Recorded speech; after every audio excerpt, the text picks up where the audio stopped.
Hi, Eric. How are you? Hi,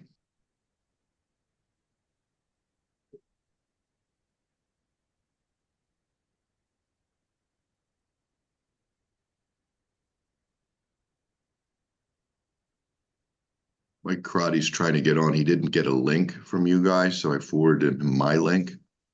I don't know if that'll work for him or if you need to send him a link directly to join as a panelist. Hey guys, Mike here, but it looks like I'm in as Eric Brown. Maybe if I can change my name. I can resend a panelist link to you. Give me 1 second. Okay.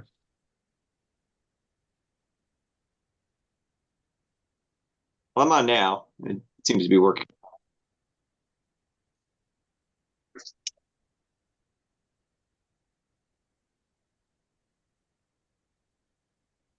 It's Crotty with a C, correct?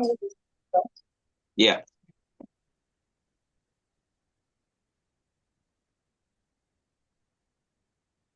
Good morning. Hi, Morning. Kim. Okay, I resent the link to Michael. So maybe if you want to leave it, and once you get the email, it should send it automatically from Zoom. And that way I don't have your name. And we won't have two Eric Browns. Oh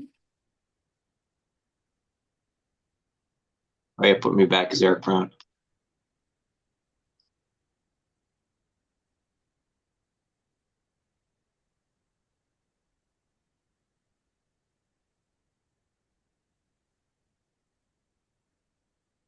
There we go. Okay, I'm gonna leave and come back. Okay. So Eric, are you or Mike going to be running the slides today? We haven't discussed it. I could probably do it. I can share my screen and pull it up. No problem.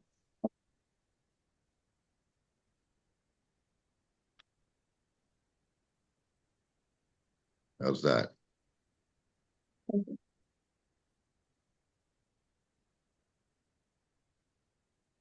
And I'm on to do the introduction, Alina. Perfect.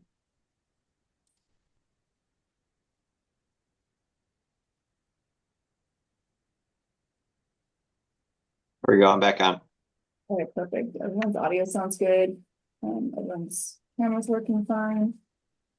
Is there anything, is anyone missing? I think so. No, I don't think so.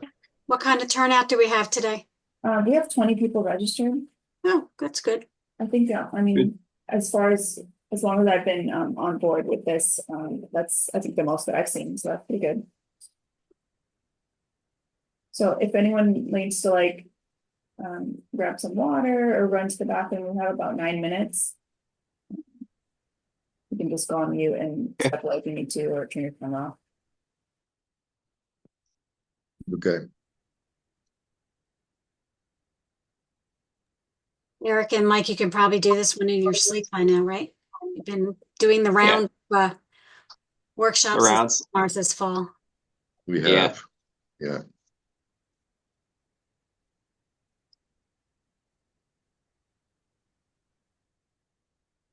I did one for the Boroughs Association. They actually had signed me up for it like a year ago. And I'd kind of forgotten about it, but it was on common sources of municipal risk and liability. And they ended up having me stretch it over two separate sessions, one in the first week and one in the second week. That's not a problem. You never are able to get through your whole PowerPoint anyway, right? I know, yeah. I barely got through it with the two. So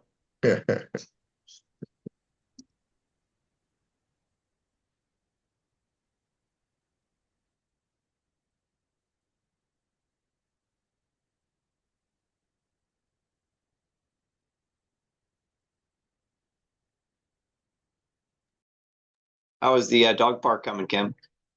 Well, we're doing a walkthrough this afternoon for the punch list. It can't open because we are waiting for a part for the water meter pit that's been on order since 6 months at least. Still waiting for the part. I don't know why it's such a such a challenge to get this particular part. But yeah, we don't even want to do a soft opening until we have water there. I mean, you need water for dogs, so. Yeah, yeah. Is it But open your we dog park? haven't I heard thought, too much. Haven't heard anything new from the neighbors though, Oh, that's good. except Yeah, for the they're one turning across the street who flies his drone over it every once in a while and posts it How on. does he? Yeah, yeah. I'm sure with the rain we had last night and today, he'll have something to say about the basins, but they've all been Yeah, converted. I'm sure. Chester County Conservation District's been out, so we're good on that. So we'll see what they look like today. It's been so long since we've had rain. Yeah, really.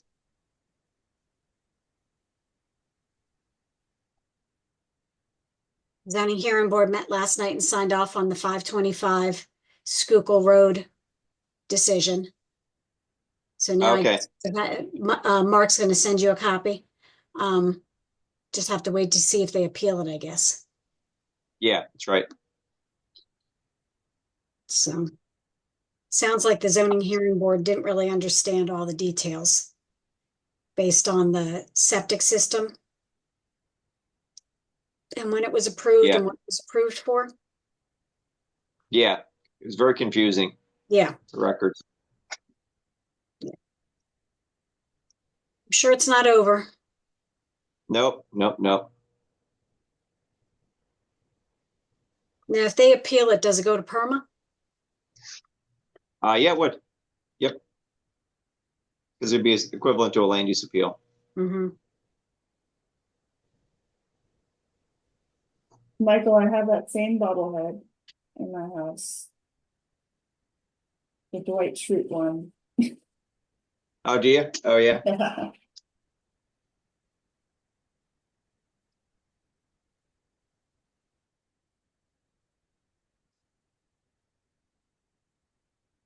Every time I get on Zoom, it looks different lately.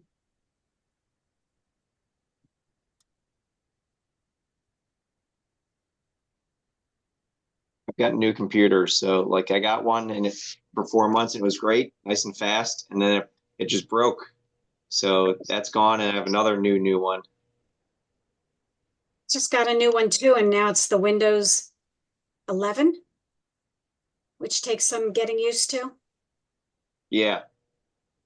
You have Copilot on there? Have you tried to use Copilot yet? I have not. What is that, AI? I think it's AI stuff. Yeah. A little scary. Can I get it to do my budget for this grant that I'm working on? That'd be great. Yeah. It won't be right, but it'll be done fast. I was talking to a township manager earlier this week, and they're going to look at piloting an AI software program, which will, when developers or landowners come in with plans, you upload it to the software. It'll run it through all the ordinances and tell people where they're compliant or not compliant. Wow. Within like 5 minutes before they even have to submit it to the township. They just, developers and such can do Can do it that themselves, directly. saving Yeah. us time on engineering reviews. Yeah. Huh. Hi, Andy. Andrew. Hello, can you hear me okay? Yep. Oh, I didn't, they asked me to join as a panelist. I wasn't sure what that was all about. Andrew, we have you down for half an hour. You're not ready to go? Well, no, I can do it. I never received, I didn't receive like a complete list, so, Margaret just had me send it to everyone that we had sent it previously the last time, so. If Okay. you don't actually have to be here, then I apologize. Oh, not a problem. I was going to watch the webinar anyway, so.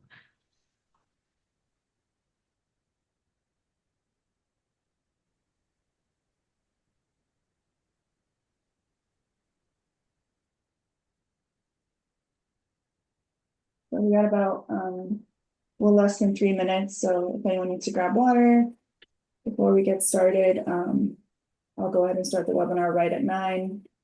It is set up to automatically record, and then per usual, it'll be uploaded. Yeah, I'm gonna go grab some. I'll be right back.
Eric, are you going to be controlling the PowerPoint, or do you want me to?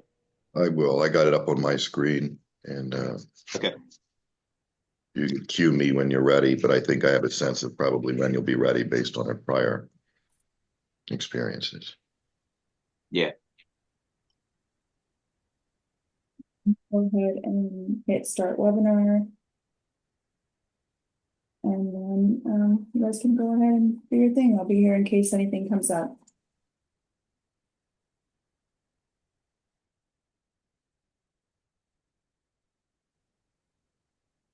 Good It should morning. be. Just wait a minute for our attendees to join us.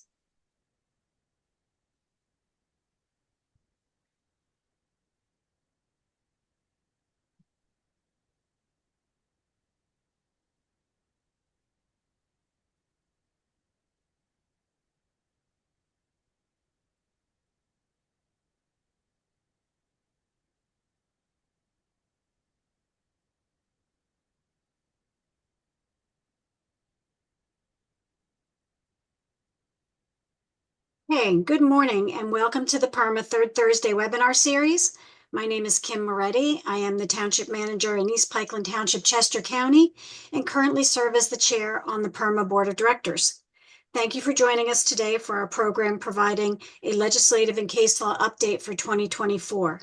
This session will provide a potpourri update on legal decisions and changes in the law in the area of municipal law, including but not limited to zoning, land development, code enforcement, and stormwater management. Our panel of presenters includes attorneys Eric Brown and Mike Crotty from Sienna Law. Our December 3rd Thursday topic will be public officials training in the third Thursday of December. I encourage you to involve your elected officials in this program. Watch your email for PERMA email blasts that announce these programs and more. And remember, these programs are not just for municipal secretaries and managers. They're a great educational opportunity for staff, police,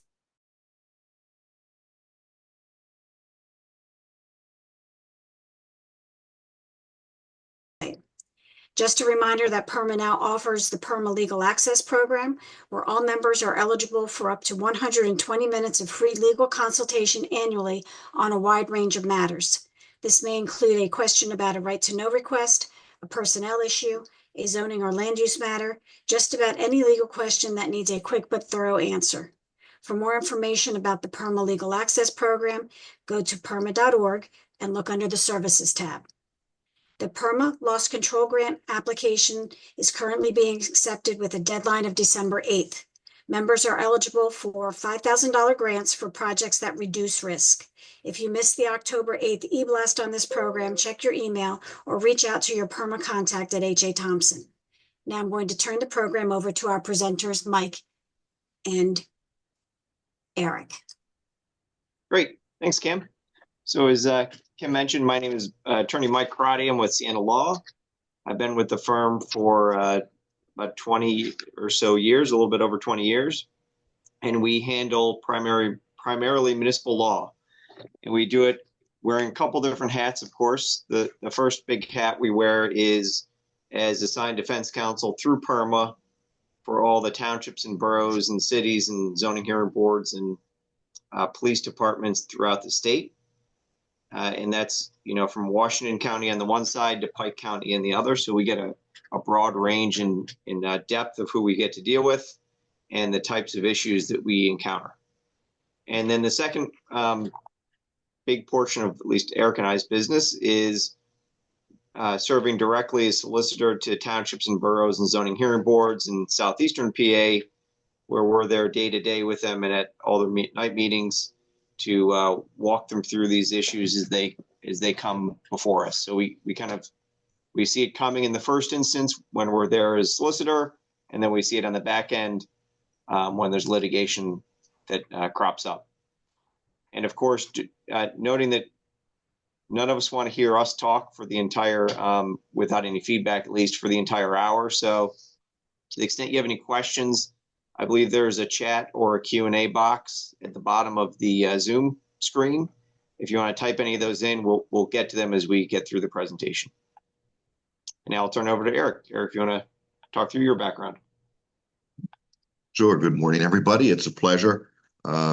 Like Mike, I've been with Sienna Law about 20 years, practicing in the same field, almost exclusively with regard to municipal law, as a solicitor, as an employment labor counsel, as insurance defense counsel throughout the Commonwealth.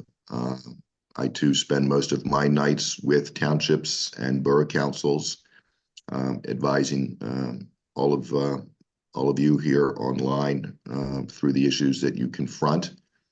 And so I'm looking forward to sharing both the significant legal decisions and case law and legislative update with you this morning. The overview again is what we're going to cover this morning, right up on their screen now. We picked some significant legislative updates to cover. Mike's going to go over that with you in just a second, and then a handful of legal decisions that will either serve as good reminders to you or departures from law that you should be aware of, and then we'll try to forecast what 2025 might look like. So Mike's going to start off with the legislative updates.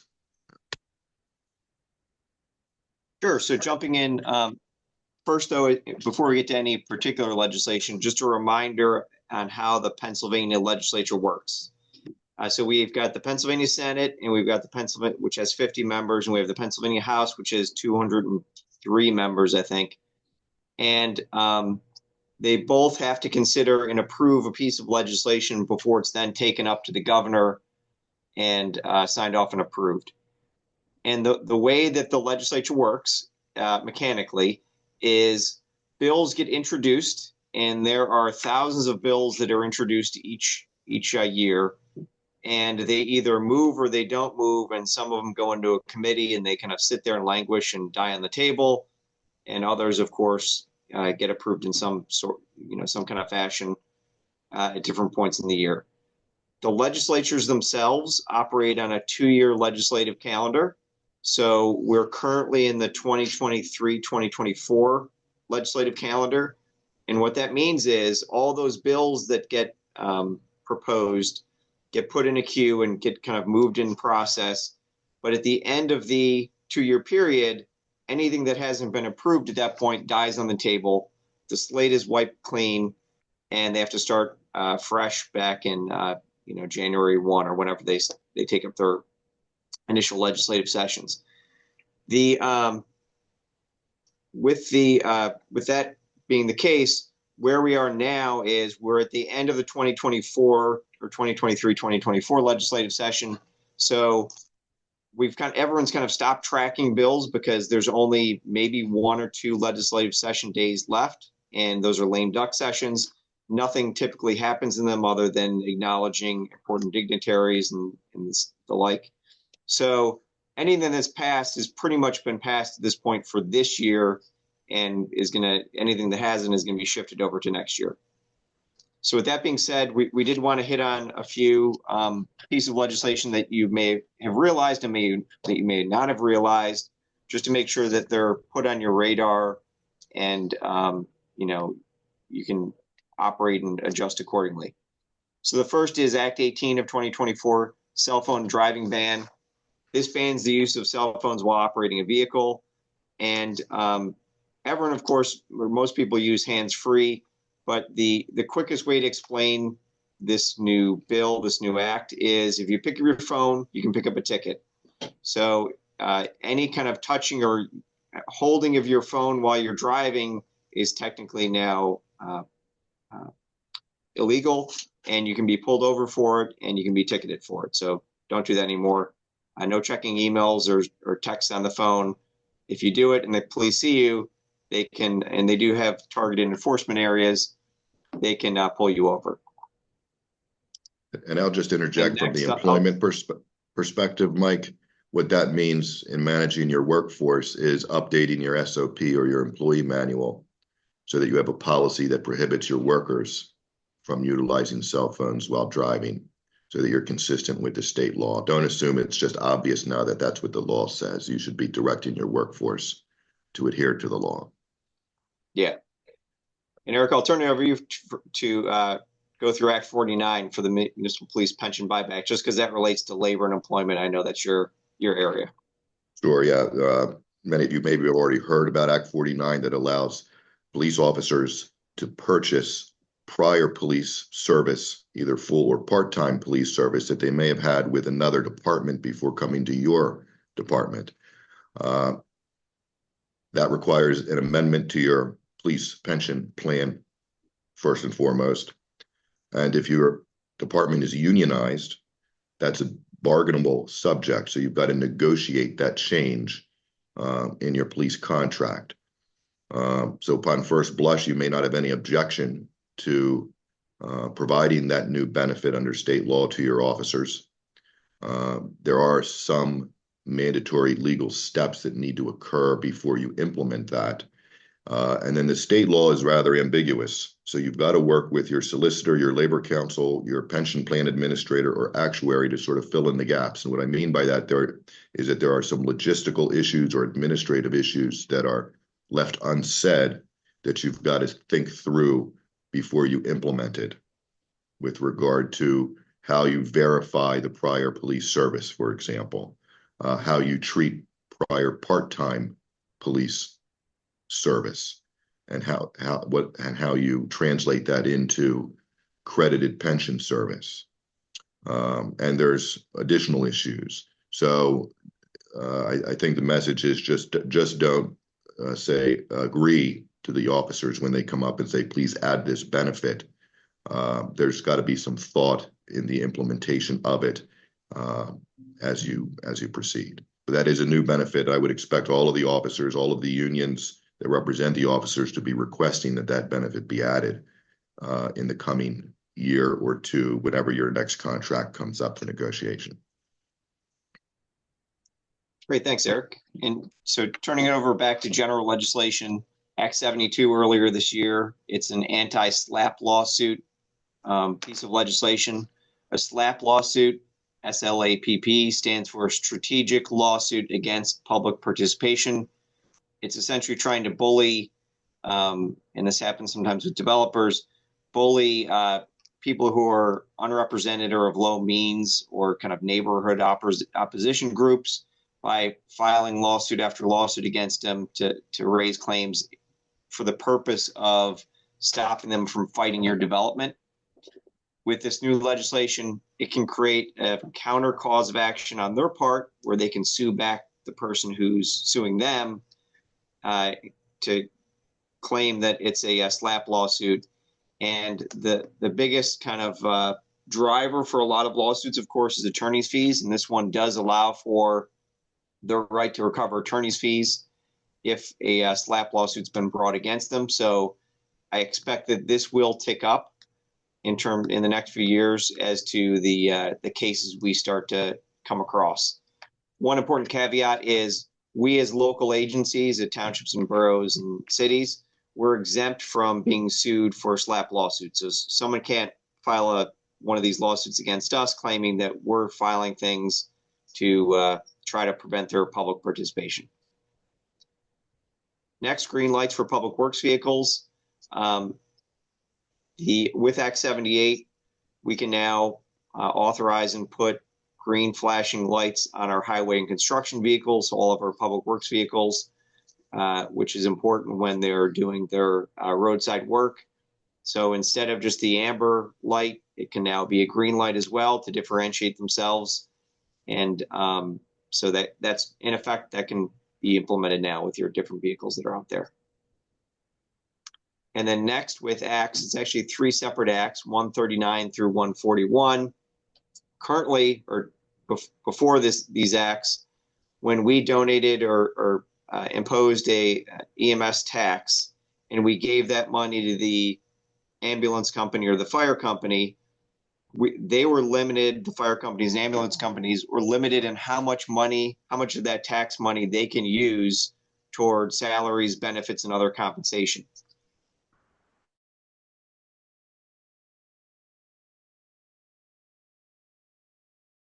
Waive the 50% cap for your local EMS agency so that they can use 75% or all of the tax money that you give them for salaries, benefits, and other compensation. If you want to jump ahead one screen. This next one is was just signed earlier this week into law. So this is the newest of the different pieces of legislation we're going to talk about. And it's also the most timely for us to all jump on.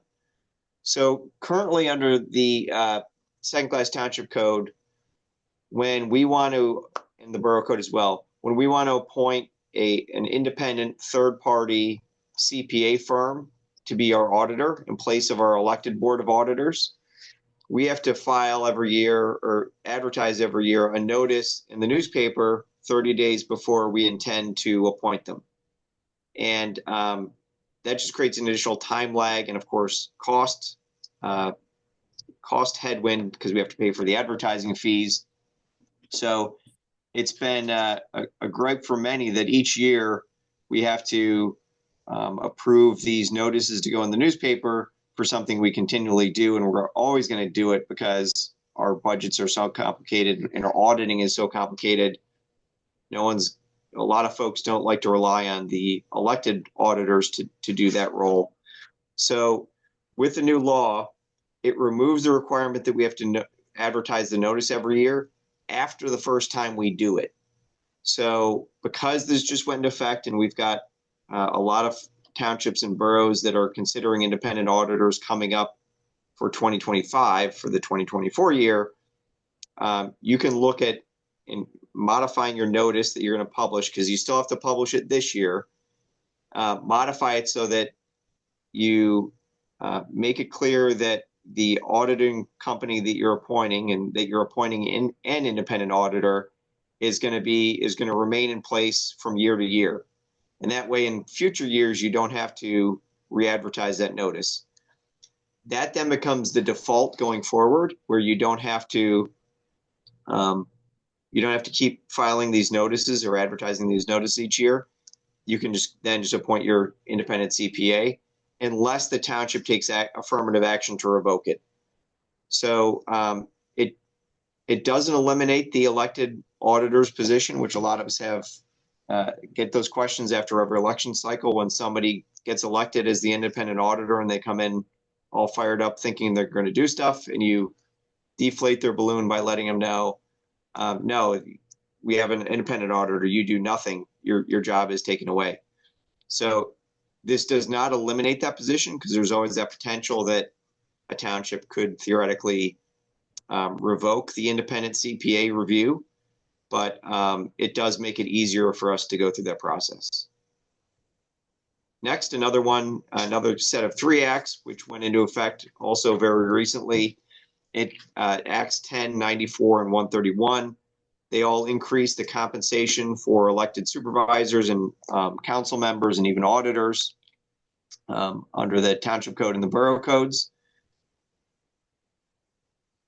So, and it is by a relatively decent amount. It's a couple $1,000 a year, depending on your which level of township you are in terms of the population rate.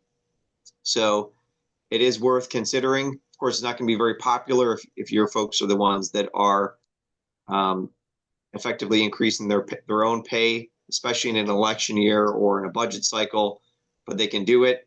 In order to do it, they have to pass an ordinance or resolution for the auditors, and to adopt these new pay rates for supervisors. But the key to make sure to point out to everybody is it's only effective for the next term of each of the individual elected officials. So they all don't get an immediate pay bump. It's cycled in as they get reelected. And until that point in time, their pay rate remains what it was before. So if you do this, you will have a staggered period where 1 or 2 of your board members are getting different pay amounts than the rest. Next, Act 110, surcharge action and solicitor reliance. So under the borough code and second-class township code, municipal officials can be surcharged if they violate any provisions of the code or their duties of their office. And it has never been prior to this act, it has not been a defense that you can rely on the solicitor's opinion.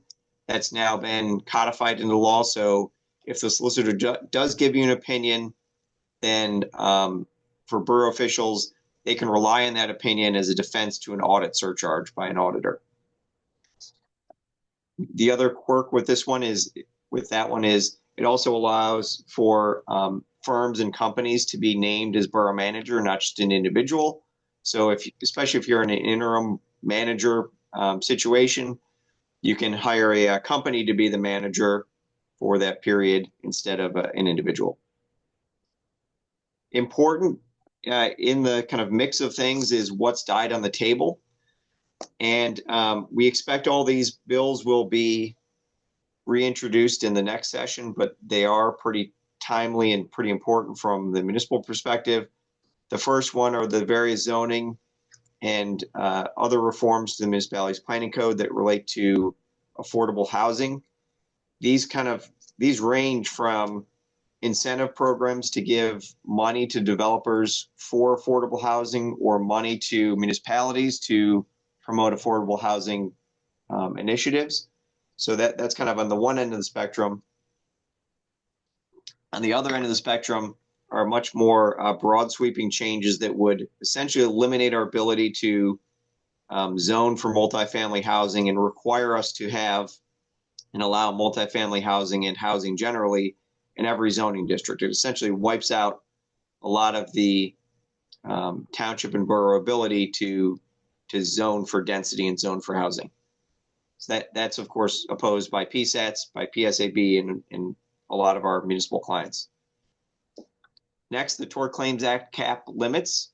So under Pennsylvania law for tort claims, so slip and falls, personal injuries, and other damages that people claim that they sustain from us as the township, the Tort Claims Act limits what we can be sued for.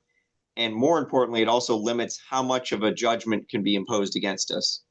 And the current cap limit is set at $500,000. So if someone slips and falls on the sidewalk, the max amount they can get from us is $500K. That amount has not changed since the 1980s when it was first put in place. There have been several challenges to it in the courts over the years. And in the mid 2000s, I think it was 2013, the Supreme Court took it up in the case called Zoflick. And in Zoflick, it upheld the cap as still being valid, but there was a footnote giving a pretty stern warning to the legislature that, hey, you better look at this because we're getting close to saying that this is unconstitutional given the passage of time. So they kind of deferred the legislature to do its work in reviewing it, but gave a pretty big warning that they might change the court might change their mind and invalidate it in the near future. Well, of course, fast forward, nothing has moved forward on it. There was a bill that was pending that would increase the cap for catastrophic claims. Those are where someone loses a limb or dies or is seriously and substantially injured by some kind of alleged negligence. That cap would increase to $2 million, and it would go up each year based on CPI. And all the other claims that are out there would still be at that $500,000 limit. And that came out of a legislative budget and finance committee report from the PA Senate and the PA House that looked at all the claims that were filed and the potential impacts of raising the cap, and that was its recommendation. That bill made it pretty far in committee. The plaintiff's attorney bar is against it because they want unlimited caps or caps much, much higher. And so that was not passed this year. Of course, the risk and the danger is there's currently a pending Pennsylvania Supreme Court case. It's the Freelick case where the cap is again being challenged. And with the number of Pennsylvania Supreme Court justices who ran on platforms where they were against cap limits, there's a decently strong chance that the cap is going to be eliminated or stricken down when the Freelick case is decided. So the hope and the expectation is that the Tort Claims Act cap limits get revisited early on in the next session and push through so we can get some certainty in that area. Other ones, of course, some of our common ones that we've seen in my entire 20-year career, I've seen these next two each time in each legislative session: local police use of radar and changes to the Prevailing Wage Act. And those changes can either be certain factions want it expanded and want more work covered by it, and other factions want it eliminated so we don't have to pay prevailing wage and pay a premium on any work we do as a township or borough in order to pay the Prevailing Wage Act, dollar figures that go out there.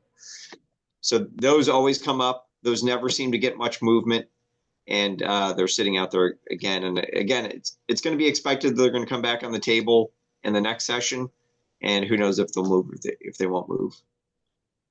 Next, the other big question mark is whether for the solar credit bills that were out there in the current legislative session, where either municipalities or landowners or solar companies are getting credits from the state for solar projects.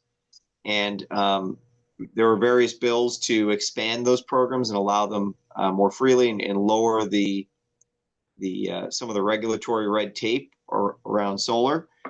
And those have none of those passed, and it's unclear whether they're going to get any movement in the next session. Eric, if you want to jump into the next slide.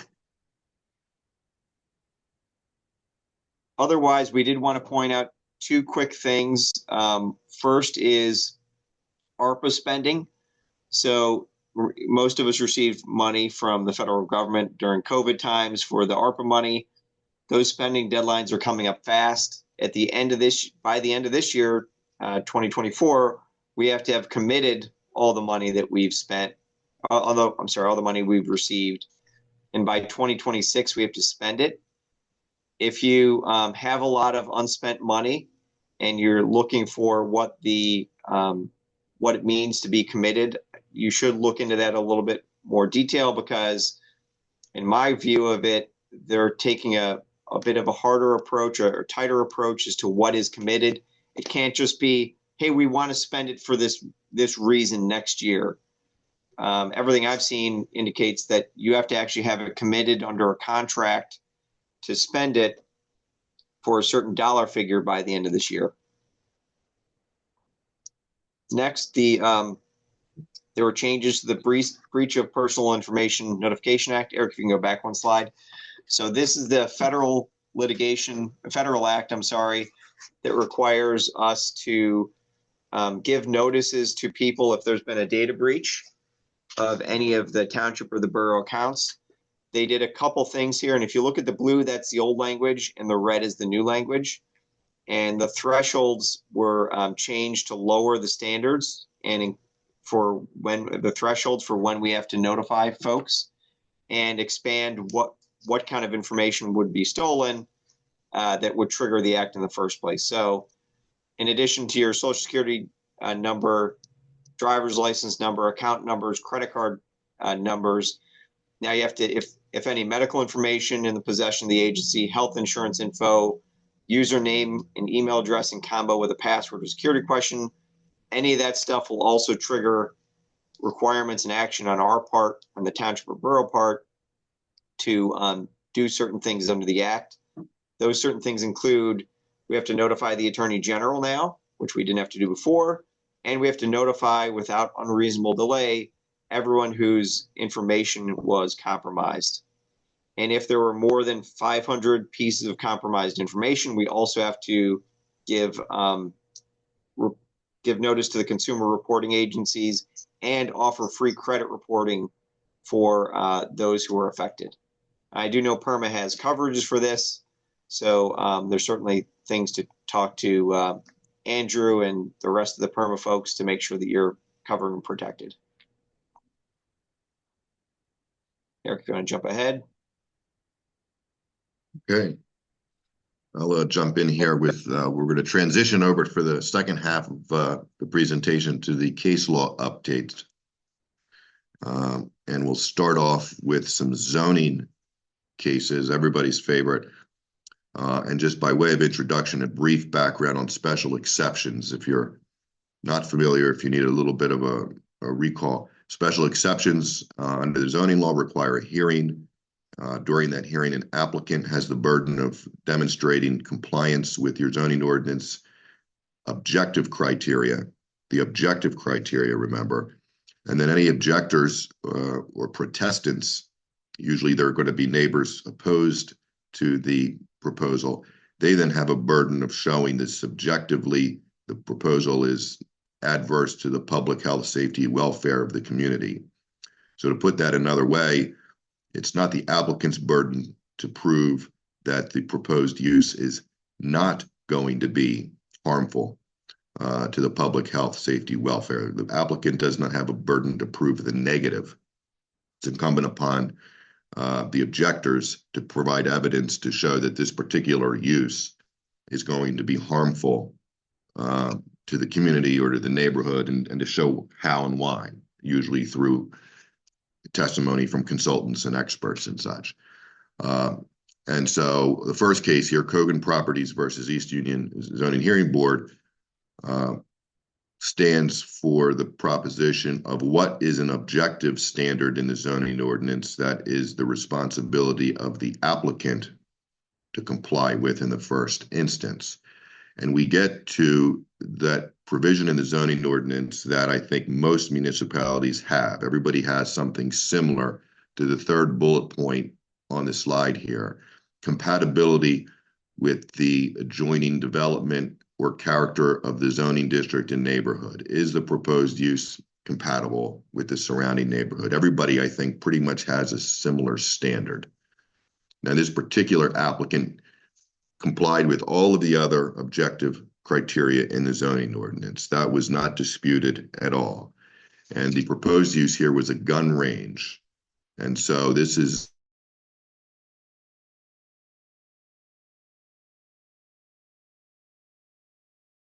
zoning district where gun ranges are generally permitted. No dispute there.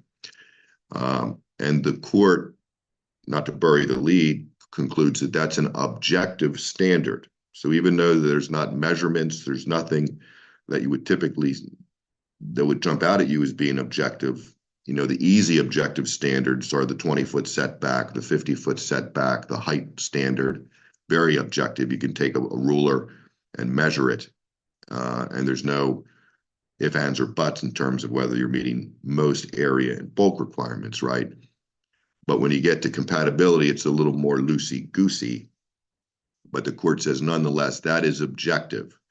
And it explains in the very last bullet point here, the court's words, the applicant is required to objectively and quantitatively demonstrate compatibility of the nature and intensity, in this case of the proposed gun range, against the known composition of the adjoining properties. And again, in this case, the surrounding properties were single-family residential homes. And so here, even though gun ranges in particular were permitted by special exception, and this zoning district was a commercial recreation zoning district where you would think that these kinds of uses are appropriate because the property is surrounded by single-family homes, the nature of this specific gun range was deemed not to be appropriate. This particular gun range, in the details you'll see, was a high-intensity gun range. This was not like a father-son gun range where they're going out in the afternoon just at target practice. The first thing that strikes you is that it's over 500 acres in the aggregate. It is a family homestead, not commercial for use by family and friends. But when you get into the details, what the applicant planned to do was host more formal, what he called PRS, Precision Rifle Series matches. So he was volunteering to host this organization on a lot of different weekends. And in between the formal matches, there would be a lot of informal practices and matches that would be drawing quite a bit of traffic to the gun range. And so that's, I think, the tipping point that changed this from the standard gun range that would be permitted, that would not affect the neighbors, to one that did.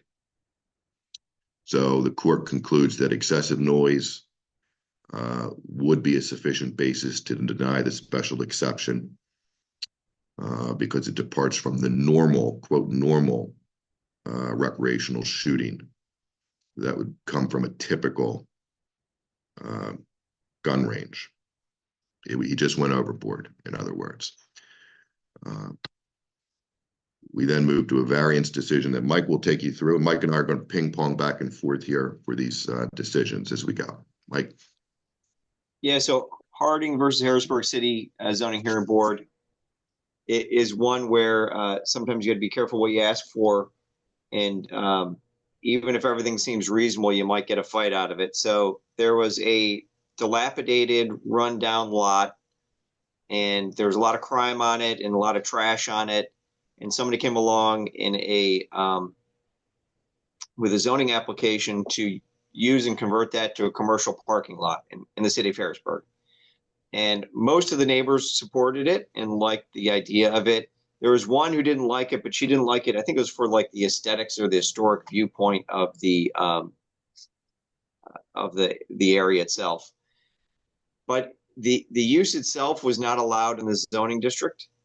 So they had to file for a variance, and they went before the zoning hearing board. They put on evidence to show that, Eric, if you want to go forward one slide. Mm-hmm. They put on evidence to show that there were no other uses that could be made of the property, either from a residential standpoint or commercial standpoint, and that they had tried several businesses, several commercial operations there in the past, and nothing worked. So it was granted by the city. That was then affirmed by the Court of Common Pleas. So everything is cooking there. It's all looking good. But then once it gets to the Commonwealth Court on the appeal, everything goes to pot.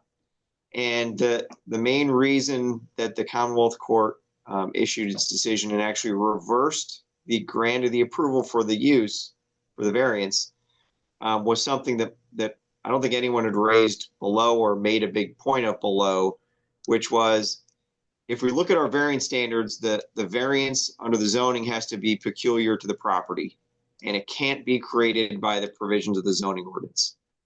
So you have to show that the use itself is unique to your property, or the hardship is unique to your property. And we all know it can't just be economic hardship. So here the court looked at the property owner, the developer's prior efforts to develop the property and the economic inability to make use of it, and it didn't care. So instead, what it looked to was, Eric, if you're going to jump ahead, the hardship, among other things that the developer was pointing to, was that the property itself is in a floodplain, and every other effort that they tried to use for the property, use the property for, had failed. And the court said that isn't good enough. So the hardship itself, being in a floodplain, applies to an entire area. In the court's mind, it wasn't unique to this particular property, and if anything, should be remedied by an amendment to the zoning ordinance, not piecemeal variances. Most of us know that's not how the real world works. Mostly you get these piecemeal variances to come in as opposed to wholesale sweeping changes to a zoning ordinance, because that can have its own separate impacts down the line. But nonetheless, the Commonwealth Court here said, yeah, that's not good enough. Here, much of the city of Harrisburg is subject to flooding, and it would effectively nullify that provision in the ordinance if you allowed everybody to come in for a variance claiming that, hey, we're in a floodplain because the way your ordinance is written and this entire area is. So all of us are entitled to variances from that standard. Eric, you're going to jump ahead. We're going to do Solon. And this one was a bit of a head scratcher. It came out earlier this year. Solon versus Zoning Hearing Board of East Bradford Township. Here, the applicant sought a variance to use a tenant house. So this is a use variance, is a guest room for a bed and breakfast estate on a 10.96 acre property. The whole thing was part of a bigger picture effort by the developer to use the property for a wedding event venue. if anyone's had to deal with those, they're not terribly popular, and the neighbors, of course, get up in arms against them because they don't want their nice, bucolic, quiet Saturday nights turned into being next to a big wedding where people are shooting off fireworks and making tons of noise. So but here the specific issue was whether they can use the barn on the property and other portions of the property for the use. The zoning ordinance permitted B&B estates in owner-occupied Class 1 historic resources. Here, the one house they wanted to use was not a Class 1 historic resource, but there were some other buildings in the property that were. And the property itself, if you look at their historic resources map, they have all the dots. The property itself is one of the dots. So the question before the Commonwealth Court was, is this use allowed? Because here they were claiming it as a variance. And their primary argument was, well, this is a de minimis variance. And many of us, or most of us, have run into de minimis variances in the context of dimensional relief. So if you have a setback that's 10 feet and you're coming in with 9.9 feet or 9 feet, that's something that's likely to or could be considered de minimis from the zoning hearing board and granted. This was the first instance, and the court even acknowledged it, the first instance where it's a de minimis use variance that's being claimed. Trial court said, no way. There's no such thing as de minimis use variance, doesn't exist, and there's no case law to support it. The Commonwealth Court, however, went the other way and reversed. And for the first times that I've ever seen, created this idea of a de minimis use variance.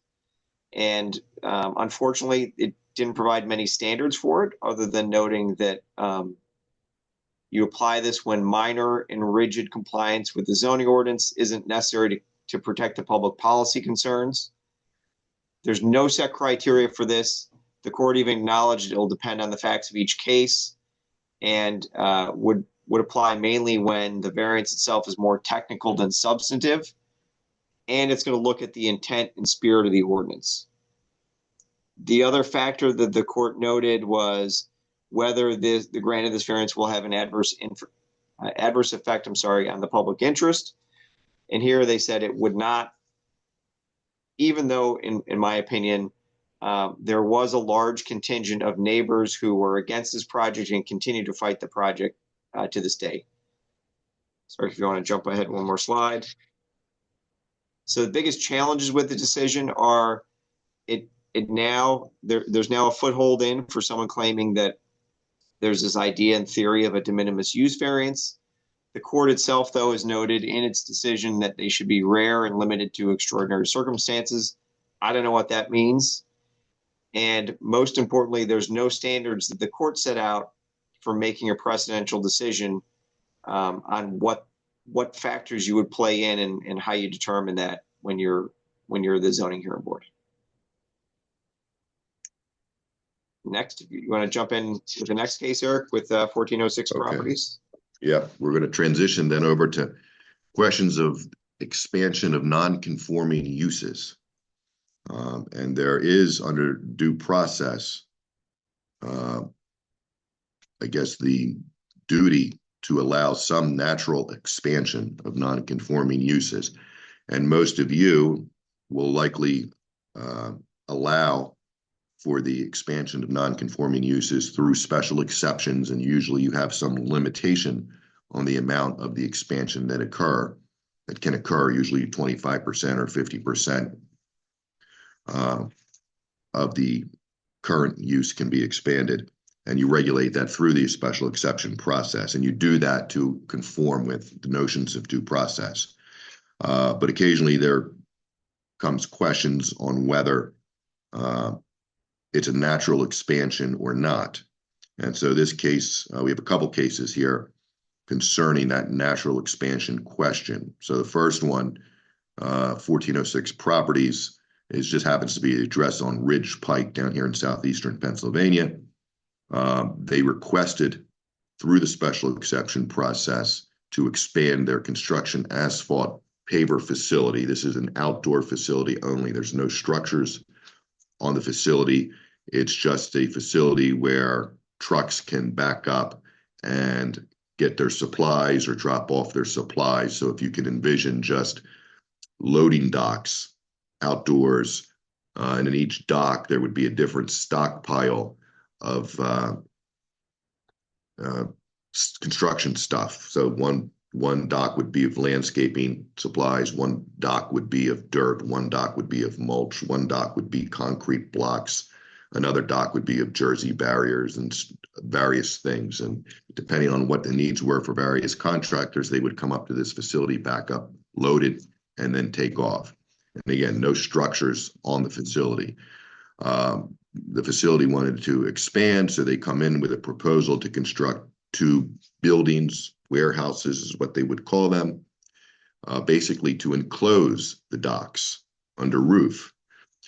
Because they're building warehouses, they also then wanted to incorporate offices within the warehouses and then enclose for future expansion the rental of warehouse space to some of their contractors for their own exclusive use of these contractors. So the list goes on: plumbers, electricians, auto accessories. They could rent specific spaces for storage of their own materials. Zoning Hearing Board denied that on the basis that it is not an expansion of the existing non-conforming use, and you can probably understand why. The court focuses on what's new. The office space is new. It's not there currently. The future warehouse leasing to contractors is new, not there currently, and so it's not, quote, sufficiently similar. And that's the language in the law that we look for. The proposed expansion has to be, quote, sufficiently similar to the existing non-conforming use be permitted. And so in this case, their expansion proposal was just overboard. It was just too much, and it was not permitted.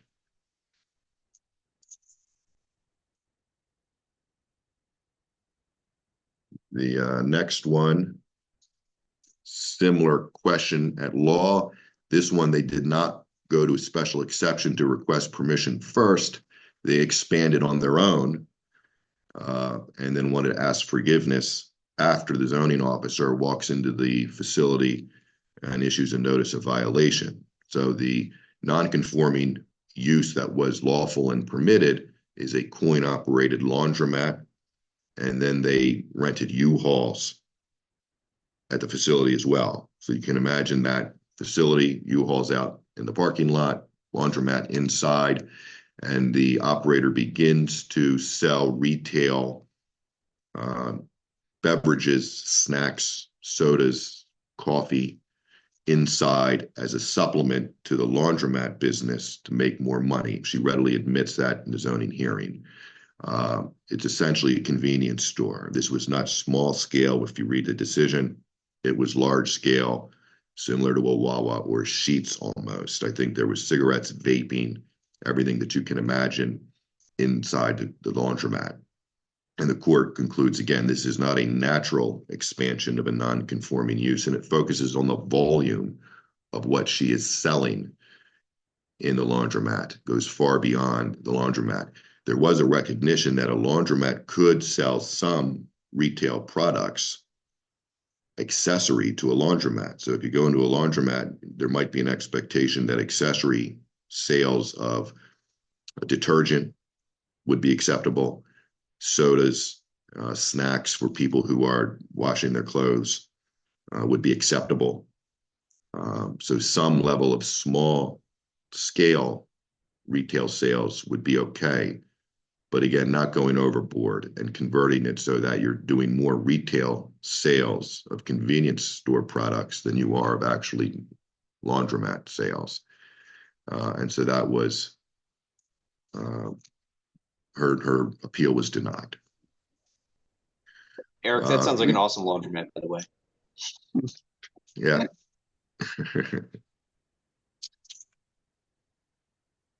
We then move on. Moving on to advisory opinions. We have two in store.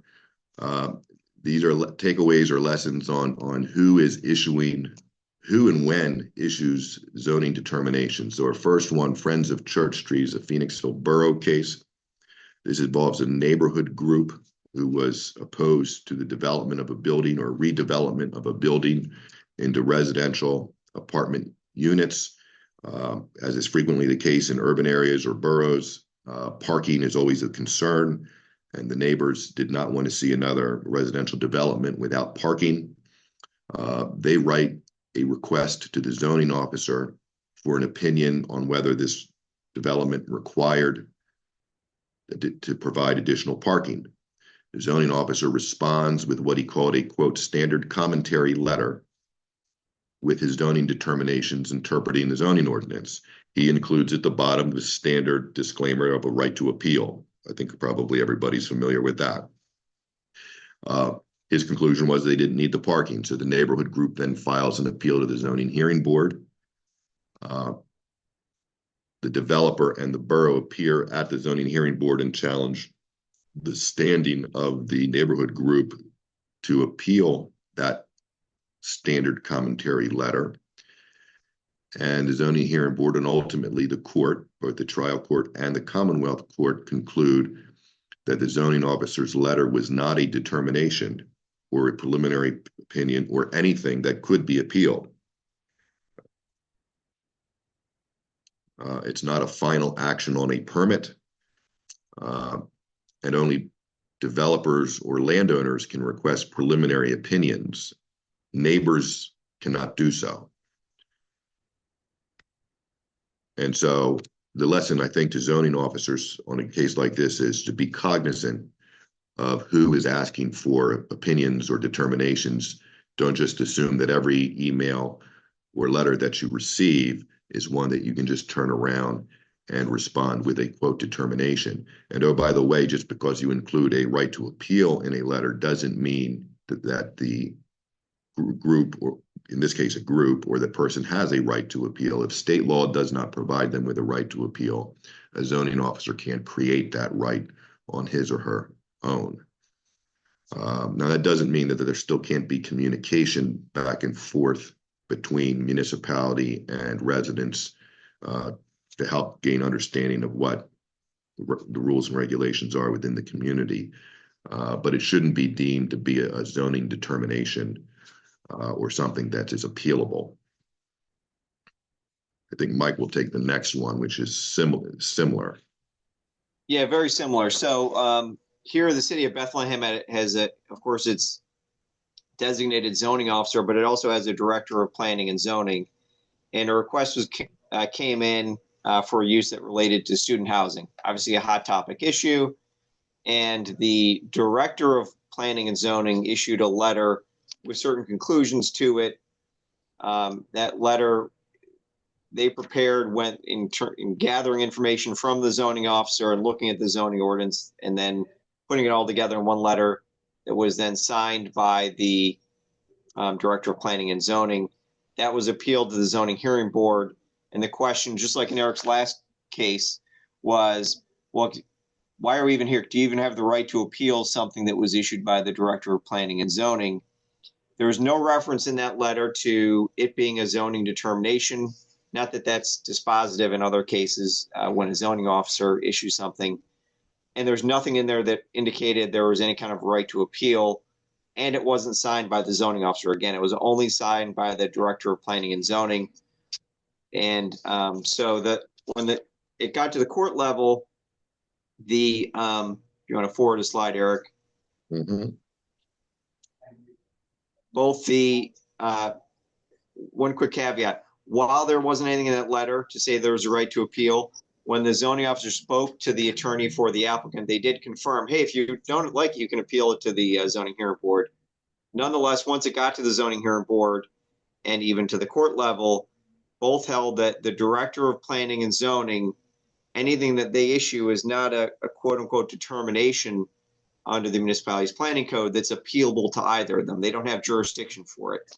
It's got to be through this appointed zoning officer, and there's no legal authority that a staff member can create any kind of de facto zoning officer or de facto determination. And while at first this seems like a head scratcher and that it's going to slow things down and it might create road bumps in that usual back and forth that we have with developers and all the different staff at the township or borough level, it is important to make sure that in terms of locking down who is making the ultimate decision on the borough or the township side, and making sure that even if someone said something different, the thing that still controls is the zoning officer's decision that they issue. Eric, if you want to jump ahead a slide. Yep. This is one that probably gave this next one, the ZHB solicitor, a heart attack. So a landowner sought a variance to create a wedding event venue on a property. They hand deliver the application to the zoning officer in June of 2021. The first hearing was then set for August of 26. The applicant didn't appear with an attorney, but they did a decent job apparently of making their case for a variance and also arguing for a deemed approval. Why deemed approval? Because with the application having been filed in June 16th and the hearing not until August 26th, they were beyond that 60-day window that the MPC gives for setting the first hearing. The zoning officer response was that the application was complete, so the clock didn't start until a later time. Eric, if you're going to jump ahead a slide. The court didn't buy that. The court couldn't point to anything in the record to show that there was anything to show that the application itself was incomplete. And from my personal standpoint, whenever there are those types of issues and questions as to whether an application is complete or not, we typically defer in being more conservative and just set the hearing. You have that 60-day window to work out the applicant getting you the additional information. But unless it's them not giving you the application fee to pay for the advertising and getting everybody together, I would get that hearing set within 60 days. Here, what happened was it got appealed to the Court of Common Pleas, and it held that yes, there was a deemed approval, but the conditions, but set a certain number of conditions based on the representations that were made during that zoning hearing board hearing and pursuant to the application. But then there was a further appeal to the Commonwealth Court, and the Commonwealth Court ultimately reversed and ruled that Eric, you want to jump ahead one more slide? The conditions that the trial court set were not binding. And the reason for that is the deemed approval technically occurred before it. And once you get a deemed approval, you get a deemed approval. The court can't now come put conditions on it later after the fact, because all that stuff that was said in during the hearing and during the representations before the court was all after the deemed approval was triggered, and therefore the conditions are out. So the other key factors, key parts of the holding, of course, were number one, there's no waiver from the applicant in them not objecting to the scheduling of the hearing in the first place on August 26th. And their participation in the hearing doesn't lead to a waiver of their claim of a deemed approval. Under the MPC, there's still that requirement that if you want to get a waiver from an applicant, it has to be on the record or in writing, and it has to be affirmative. It can't be inferred or assumed based on them continuing to participate in a different proceeding. So not great result, of course, for that township based on, I think it was like 5 days that they were over.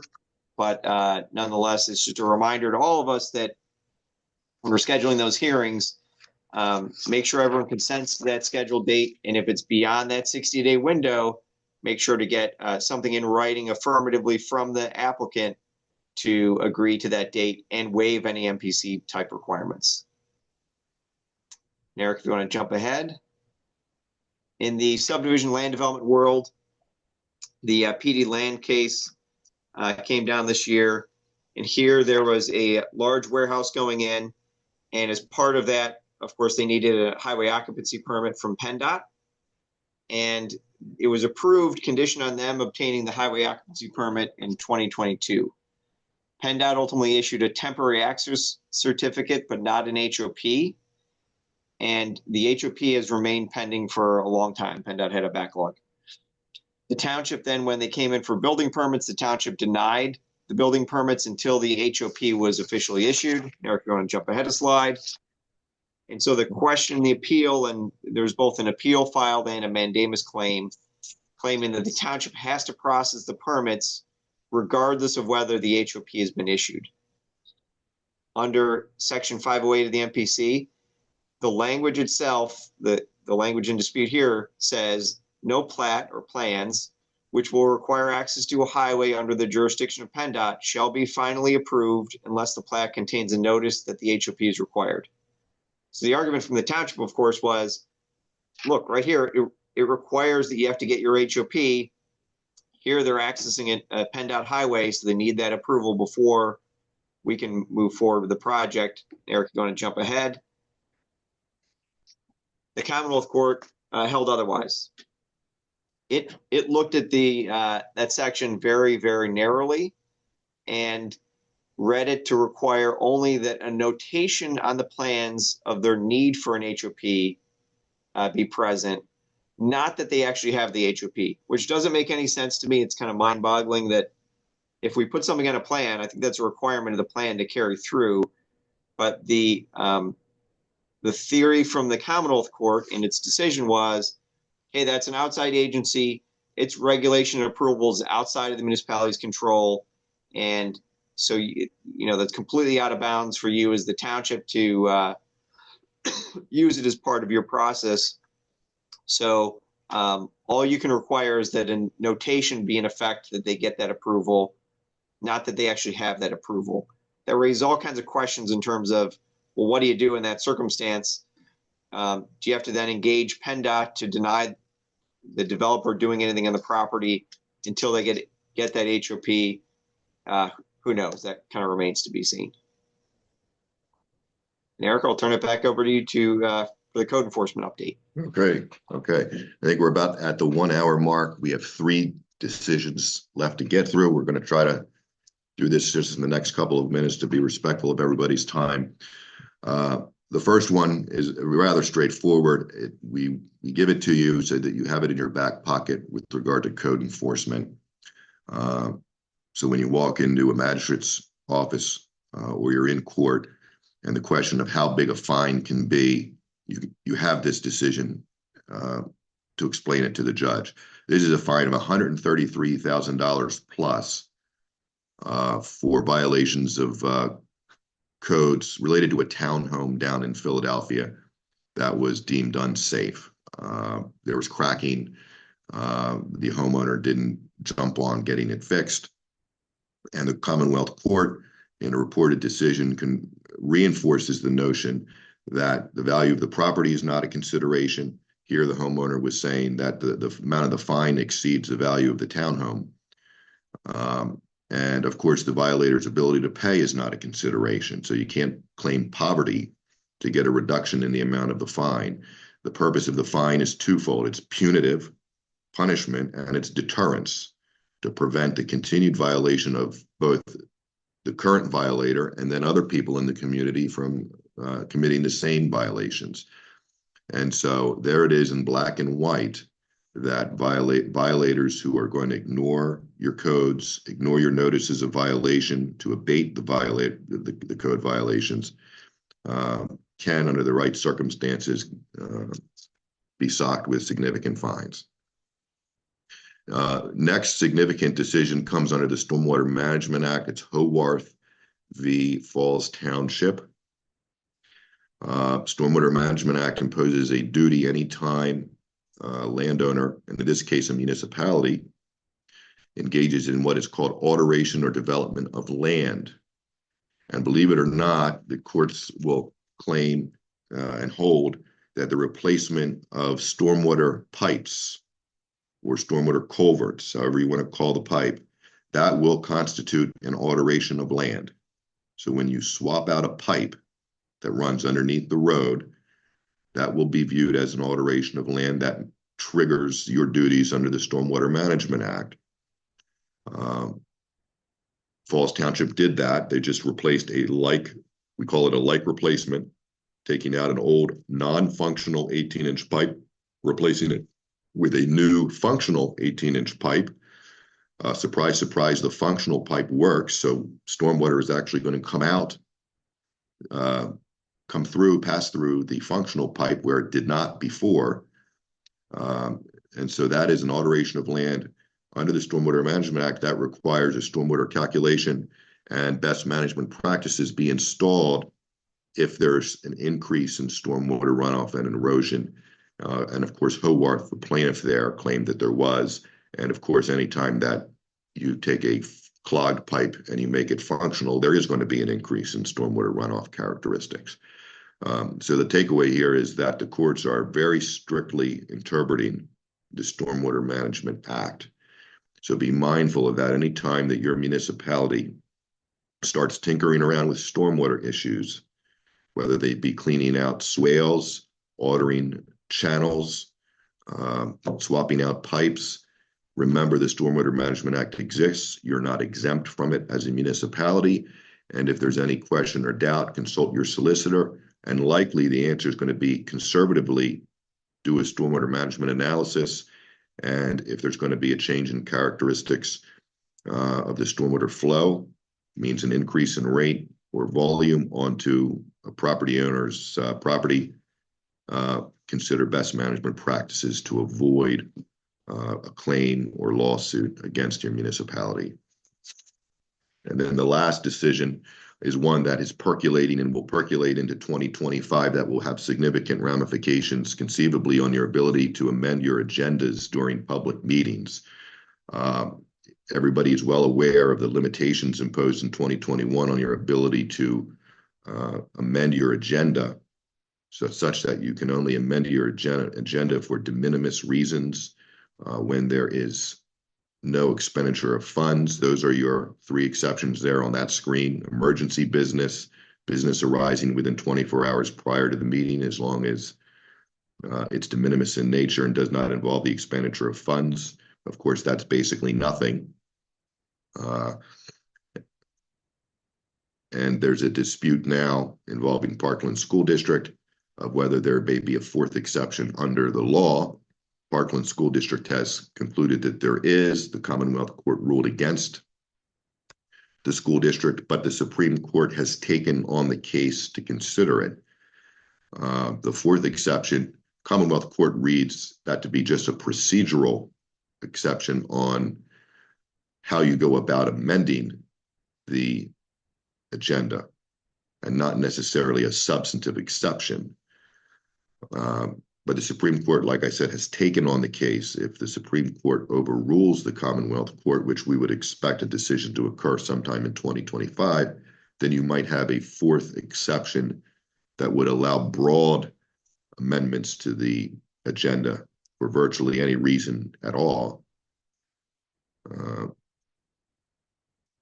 And so I think what the takeaway here is just to be on the lookout for a Supreme Court decision in 2025 on the Parkland School District Sunshine Law case. And with that, we'll turn it over to Mike to wrap up the program. Just to briefly wrap up what we're looking at in terms of next year. Of course, the from the perspective of the State House, Senate, and Governor, last year there was a bit of a road bump when the year kicked off because the House was even and they couldn't pick and there were a couple special elections that had to be held because of vacancies. And there was no clear majority in terms of who was in charge or selecting the next Speaker of the Pennsylvania House.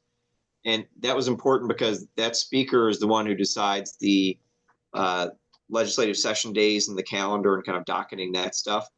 So I don't think the House had its first session day until March of this year or late February of this year.